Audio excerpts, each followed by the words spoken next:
When you first get divorced, there's a serious push to get your life back and feel like you have it all together, at least in front of people. Especially if you have kids, you desperately want them not to feel the brunt of all the upheaval and change that is happening all around them. This can create an unhealthy practice of putting everyone and everything else ahead of taking care of you and what you need in life. There's a serious disconnect that can happen as you feel like you are keeping the status quo for everyone and everything. One day, you look up and your kids are grown and you are potentially an empty nester or close to it. Middle age may be setting in and you're finding yourself in a new place of life again. Instead of celebrating the success that brought you to this place, you feel like you just don't know what this next phase of life should look like or what you should even do with it. Putting yourself last is the culprit, and you may not even know how to begin to add yourself to the list. You aren't just someone's mom, here to solve every problem that they have. You are an unknown identity because you forgot to put yourself on the list. Life moves fast and time flies. The good news is that it's never too late to make a decision to make your dreams and aspirations a priority. The great part of having adult kids is that you're able to do more and take opportunities you may have had to pass on in the past. You can now travel potentially, maybe even relocate or just for the winter time. And you might even downsize your home or go into a condo possibly. How can you make life easier and more manageable?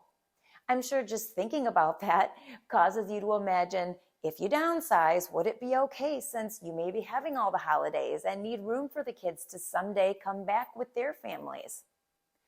These are exciting times, and you're going to figure out how to make it all work. The worst feeling is to wake up one day and realize that you put your life on hold and you don't even know who you are or what you want to do with this next phase of life. The good news, again, is that everything is fixable and you get to really figure some things out.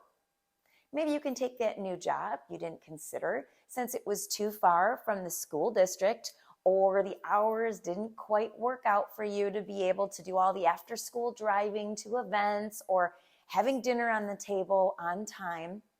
Possibly you want to start a business or get creative with your financial situation. As long as you are prepared for the future, maybe you can make your side hustle your main focus and move into a space you have always wanted to focus on and make your priority. If you're watching this and you're at the beginning of the divorce process or newly divorced, I hope you will heed this message and remember to do things that keep your soul alive. Don't quench your dreams and desires.